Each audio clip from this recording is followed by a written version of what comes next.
El comunismo se apodera de Perú. Algunos dirían que esto es una exageración, pero en realidad no lo es, porque Pedro Castillo, candidato por el Partido Perú Libre, que es un partido que se declara a sí mismo como marxista, leninista, mariateguista, una rama del marxismo-leninismo, acaba de ganar las elecciones presidenciales en Perú, convirtiéndose en el primer presidente de ese país en ser un comunista electo democráticamente. Que da un poco de señales de lo que puede ocurrir aquí en Chile, ¿no? Hace que sea bastante probable que Daniel Jadwe, en nuestro país, también no pueda obtener una victoria. Vamos a ver las consecuencias que está teniendo esto, que son bastante malas. Vamos a ver también declaraciones de ellos, porque allá ellos mismos han dicho que si salían electos no iban a abandonar el poder porque no lo volvían a dejar más. Entonces, distinto tal vez a candidaturas que se han dado aquí en Chile. Y también vamos a ver sobre cuánto es el porcentaje por el cual está ganando, porque al momento que estoy grabando esto todavía se están contando los votos, pero ya todo parece indicar que él ganó. A la vez que hay acusaciones de fraude de lado y lado, a la vez también que hay actas que están siendo impugnadas. Entonces es posible, aunque es poco probable, pero es posible que se dé vuelta la elección y Keiko Fujimori pase a ser la que lidera, pero va a tener consecuencias si eso pasa.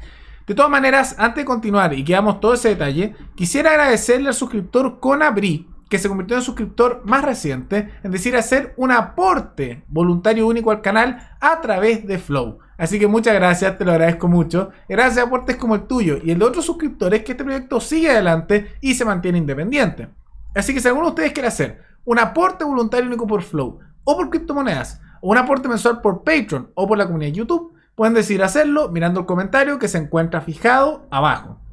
Y también recuerden que pueden apoyar este programa comentando, dando like y compartiendo este video en sus redes sociales.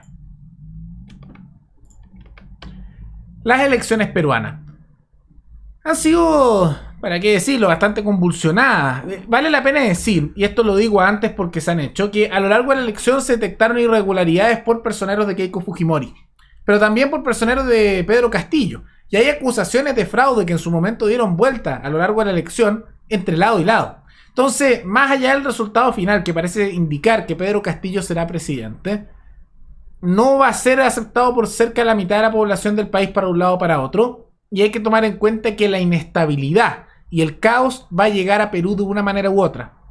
Y vamos a explicar por qué.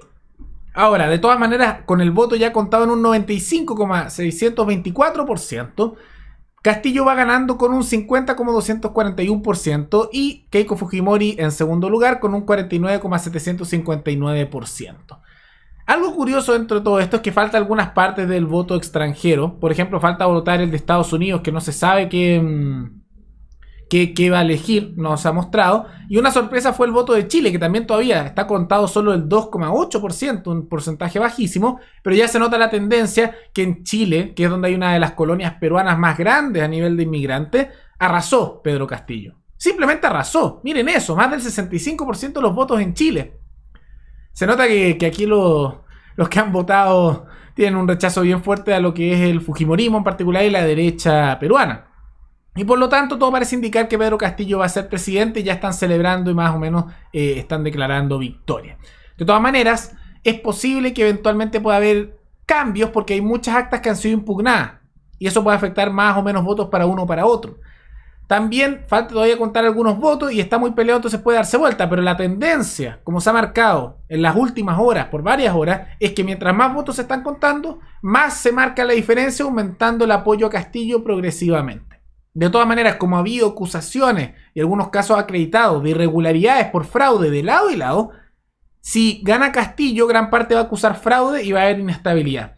Y si esto se diera vuelta y por algún motivo milagroso, Keiko Fujimori, de los Fujimori, que es como que hace hablar del pinochetismo en Perú y que son sumamente corruptos y autoritarios, logrará dar vuelta a esto, van a acusar fraude a los seguidores de Castillo porque también se detectaron ciertas irregularidades por el otro lado y se van a levantar. Entonces, a Perú, no importa el resultado que le toque, se le viene convulsión social y crisis masiva. O sea, eso va a ocurrir sí o sí. La pregunta es si es bajo una autoritaria corrupta de derecha y mercantilista corporativista de los Fujimori, o si es bajo un régimen comunista totalitario. No son buenas opciones, pero es lo que tienen en Perú. Ahora, ¿cuáles son consecuencias de esto y por qué digo que son totalitarios? Porque Perú Libre es un partido marxista-leninista, de acuerdo a su propia definición como partido. Y el presidente de su partido, Vladimir Cerrón, ha dicho que esos son sus principios y no los van a cambiar.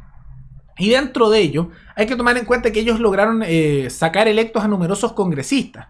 Y uno de ellos declaró que si ellos tomaban el poder, no lo iban a volver a dejar y no lo van a soltar. Entonces ellos mismos reconocen, y aún así la gente los votó, que no son democráticos.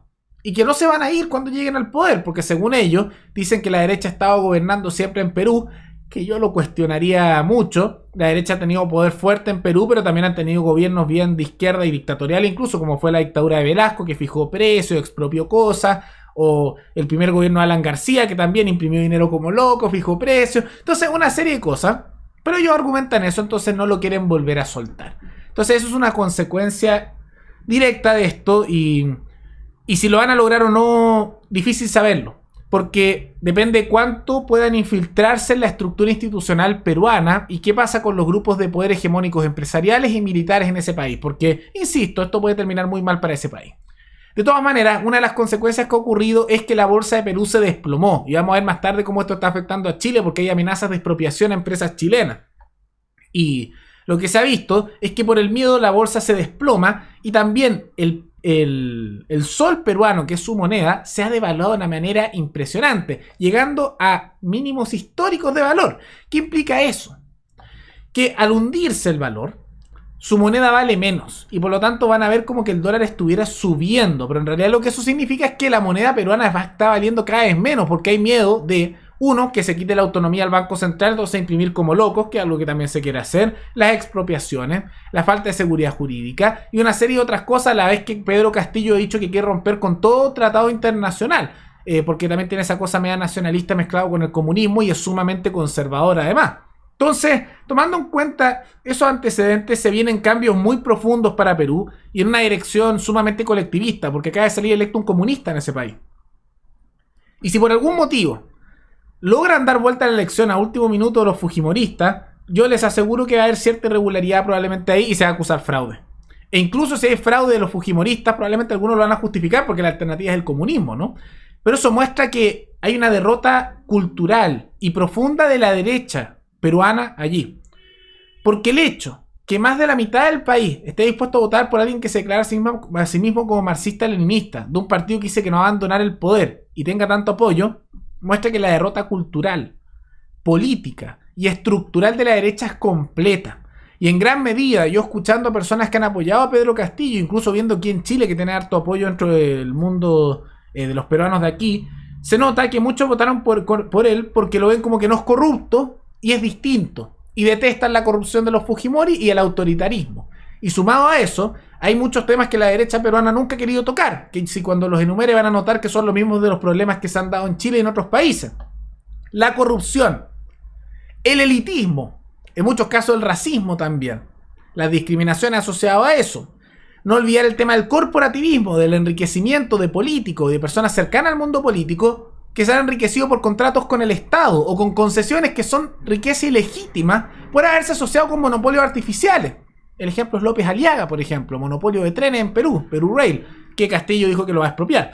Entonces, suma y sigue, hay muchas propiedades que han hecho así, que son ilegítimas por contratos con el Estado, eso es corrupto, es riqueza ilegítima y debe ser restituido al ciudadano común y corriente. Entonces, tomando en cuenta todos esos factores, también la centralización y la sensación de que se ha abandonado las provincias de Perú, a las regiones, y todo centrado en la capital, y sumado también a que el discurso de Keiko Fujimori fue no al comunismo, no al comunismo, y de que aquellos que lo apoyaban en muchos casos, aquellos que no decidían apoyarla a ella decían no, resentido, comunista, te van a matar, te vamos a fusilar, decían ese tipo de cosas. Entonces la gente ¿qué hacía? Se alejó y votó por la otra opción.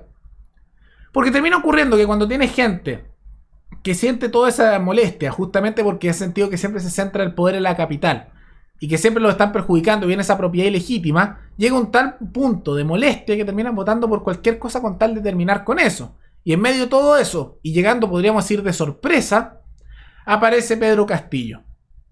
¿Saben qué es lo gracioso de todo esto? Que en primera vuelta Pedro Castillo casi ni marcaba. Y yo recuerdo como muchos de los sectores de la derecha peruana levantaron incluso mediáticamente a Pedro Castillo, diciendo que de esa manera iban a quitarle votos a Verónica Mendoza, que es como el Frente Amplio peruano. progresismo socialista, pero progresista, estilo Podemos, pero que sustancialmente más moderada que Pedro Castillo, pero querían quitarle votos. Porque decían, este es un comunista, no va a sacar casi votos. ¿Cómo va a ganar? Entonces levantémoslo artificialmente para que le quite votos a Verónica Mendoza y así no pase ninguno de esa izquierda dura. ¿Y qué terminó pasando?